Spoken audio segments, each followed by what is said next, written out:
आज दिनांक 17 दिसंबर 2024 को lower house that is Lok Sabha के विंटर सेशन में one nation one election bill जो कि लॉ मिनिस्टर अर्जुन राम मेघवाल के द्वारा पेश किया गया, उस पर काफ़ी इंटरेस्टिंग चर्चा हुई।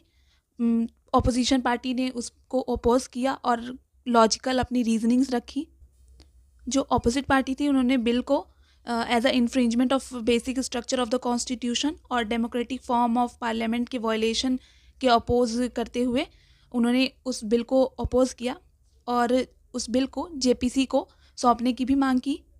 वहीं माननीय अमित शाह द्वारा बिल को बेसिक स्ट्रक्चर के फेवर में बताया गया और किस तरीके से यह बिल जो है वो गवर्नमेंट फंड को सेव कर सकता है, गवर्नमेंट की टाइमिंग को सेव कर सकता है, कंट्री में एक बेटर रिवोल्यूशन ला सकता है।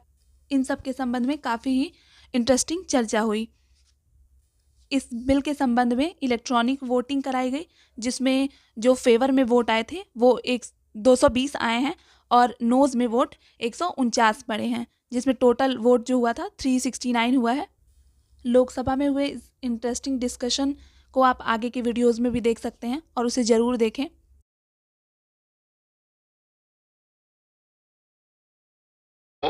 इस विषय पर अपने विचार व्यक्त करने की परंपरा पूर्व में रही है, तो मेरा आग्रह रहेगा कि जो दल के नेता हैं वो अपनी बात को संक्षिप्त में रखें। जब बिल विधेयक आएगा उस समय आप डिटेल में चर्चा कर सकते हैं। Shri Arjun Ram Meghwal ji. Thank you honourable speaker sir.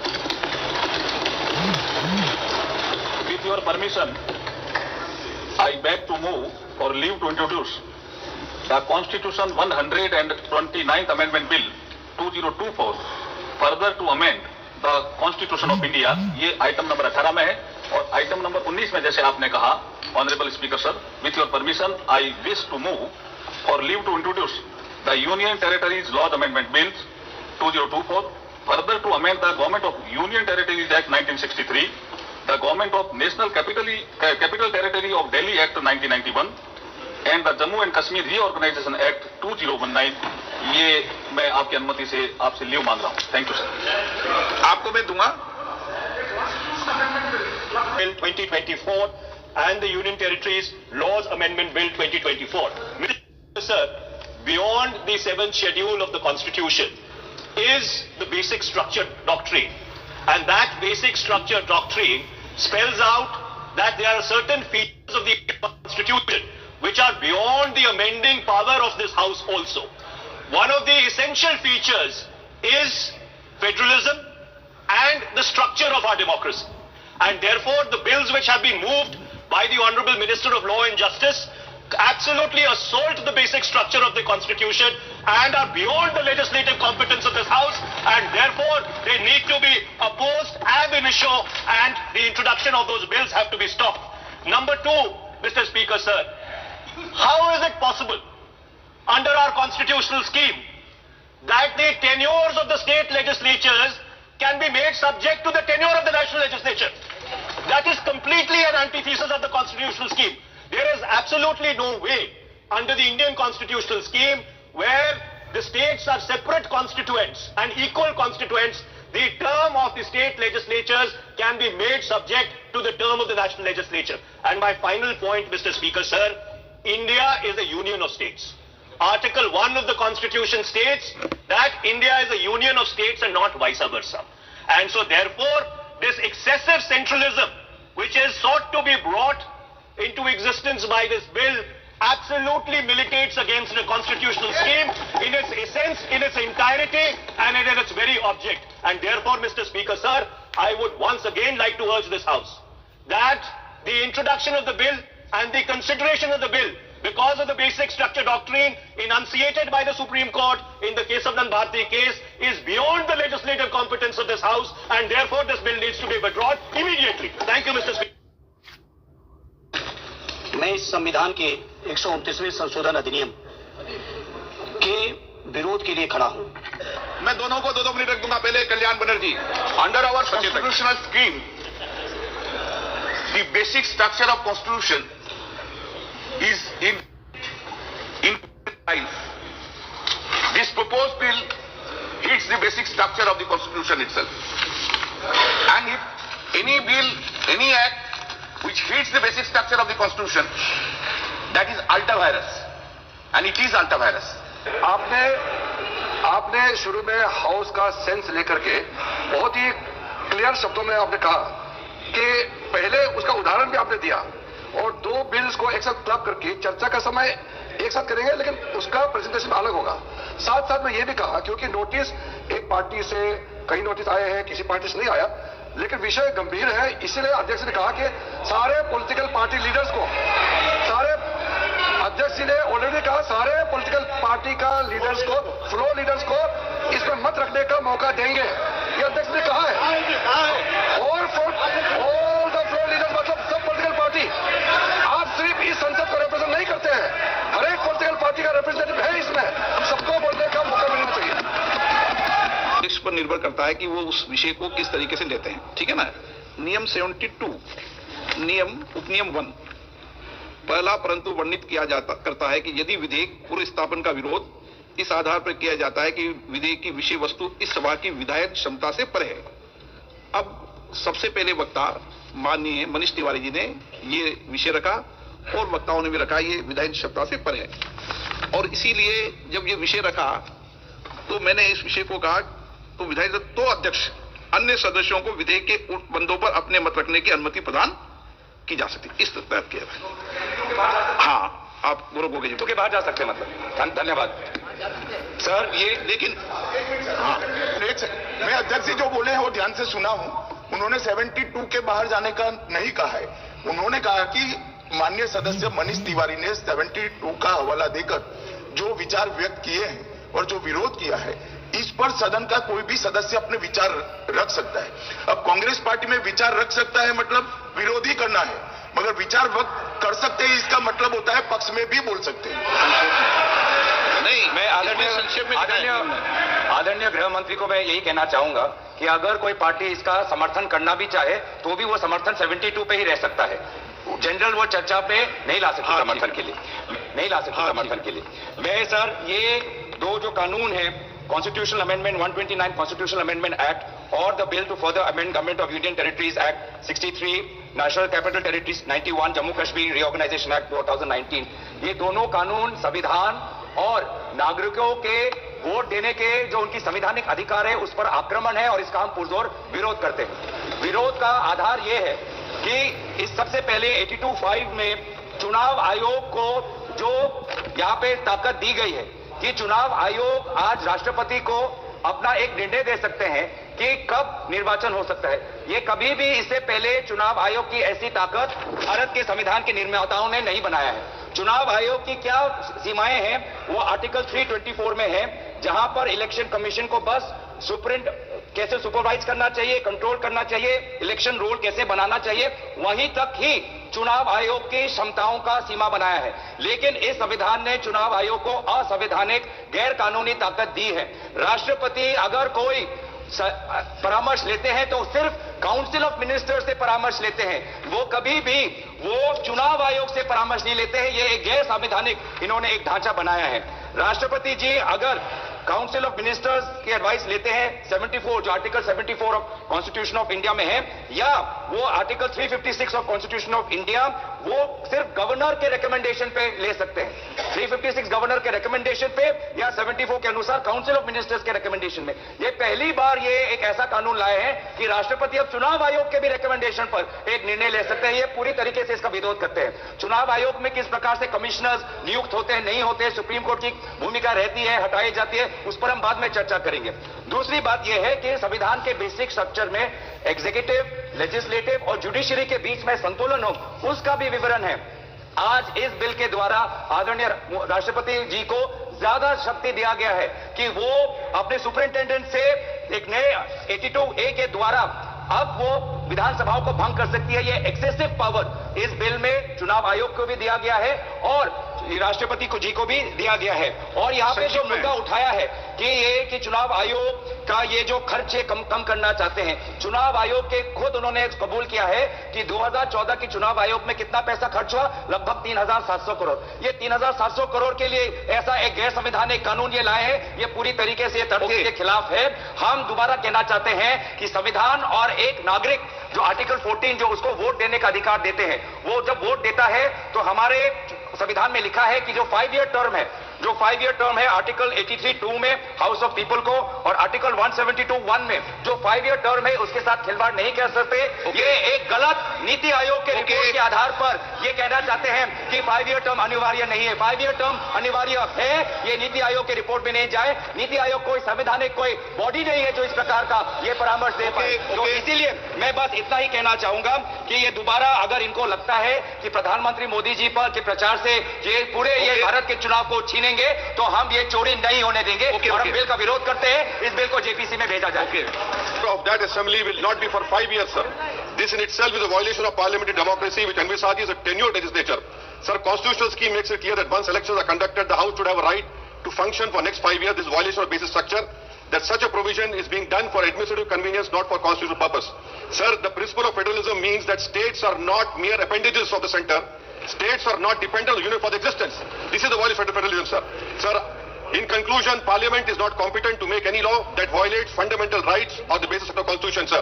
This bill indirectly introduced a presidential style of democracy.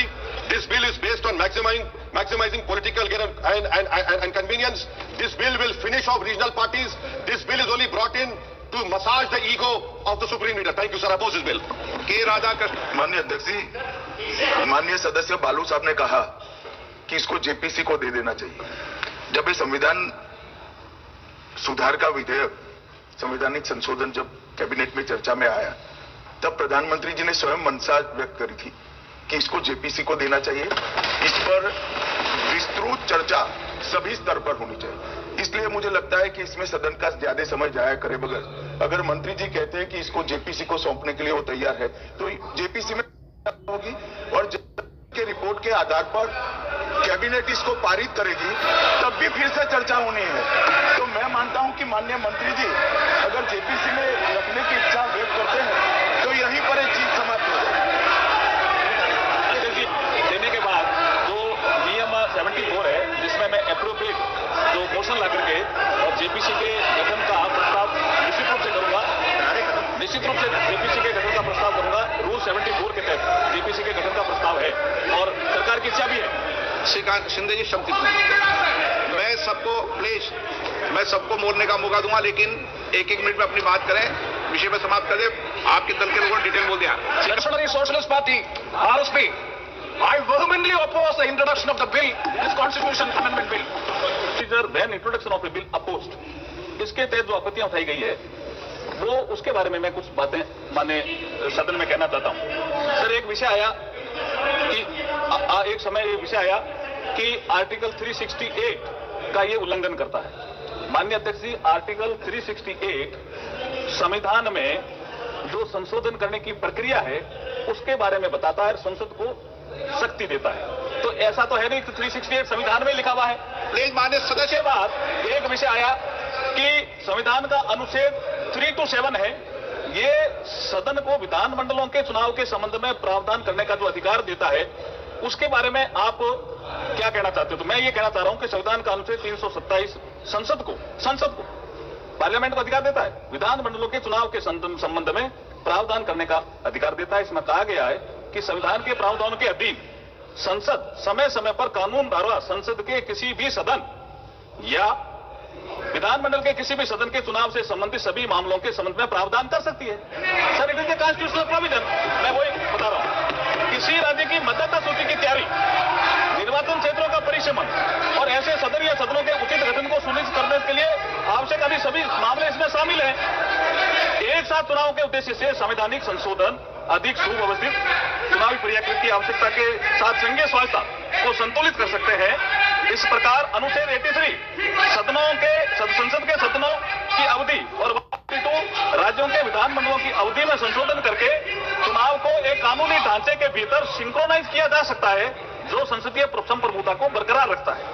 क्या राज्य सरकारों की स्वायत्ता, ये विषय ये भी आया, ऑटोनॉमी।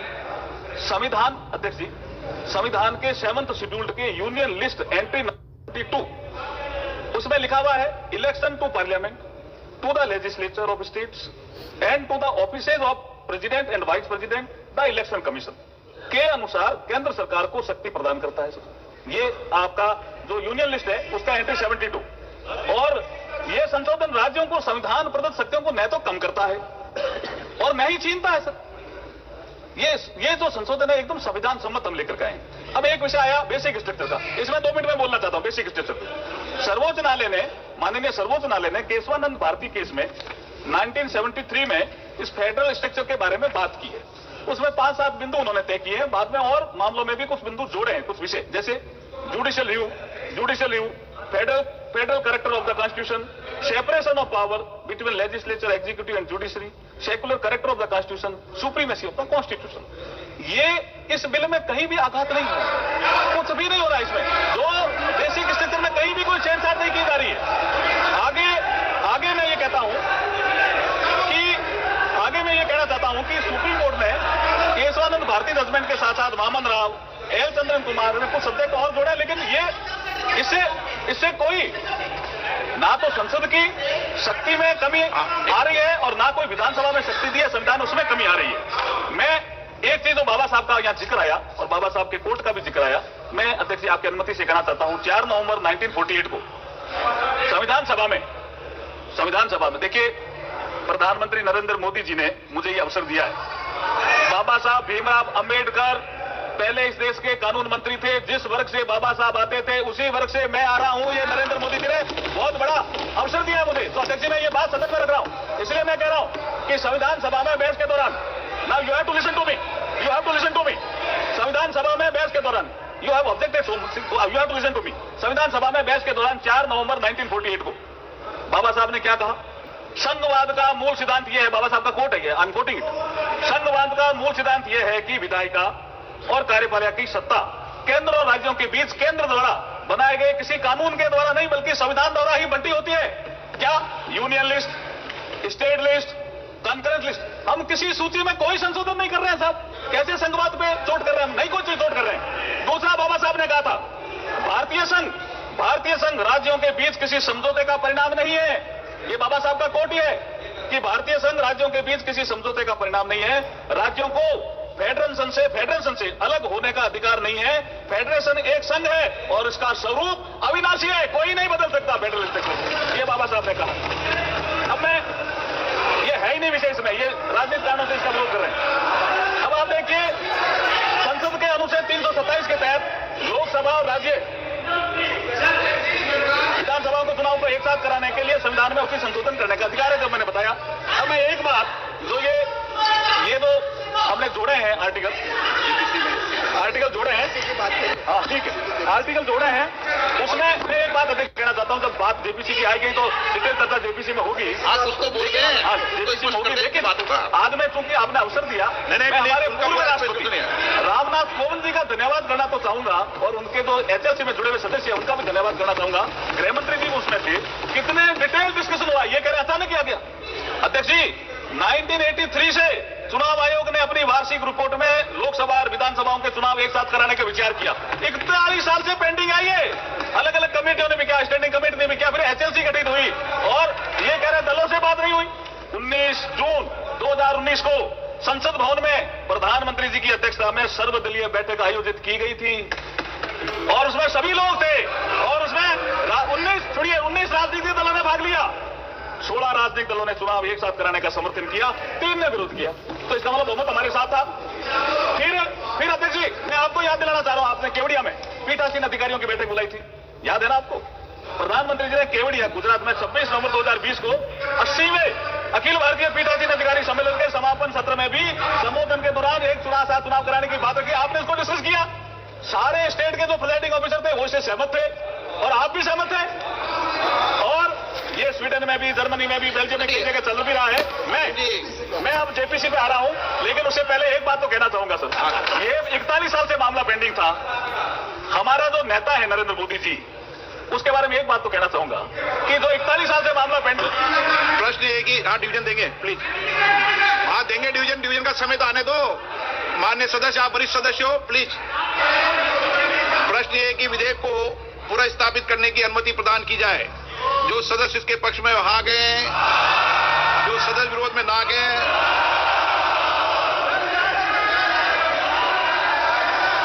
डिवीजन लॉबी खाली की जाए।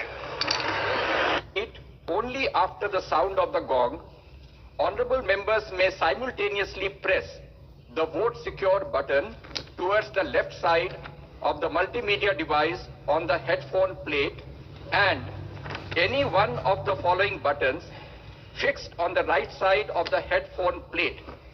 Yes, below green color sticker. No, below red color sticker. Abstain, below yellow color sticker. It is essential. विधेयक को पूरा स्थापित करने की अनुमति प्रदान की जाए। जो सदस्य इसके पक्ष में हाँ कहे, जो सदस्य विरोध में ना कहे। मेरे विचार में निर्णय ना वालों के पक्ष में हुआ। जी, अब मतदान नाउ डिवीजन।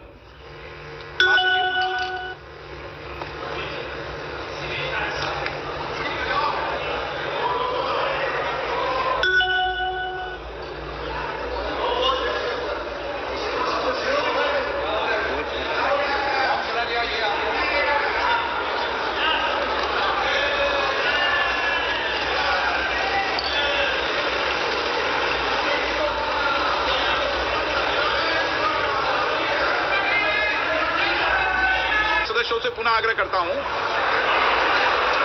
मैं माननीय सदस्यों से, प्लीज बेटी एक बात सुनिए। मैं माननीय से पूरा आग्रह करता हूं, मैंने पूर्व में भी कहा था, ये पहली बार मतदान की प्रक्रिया इलेक्ट्रॉनिक तरीके से कर रहे हैं। अगर किसी माननीय सदस्य को कोई आपत्ति हो तो वह अपने मत को पर्ची के माध्यम से भी संशोधित कर सकता है।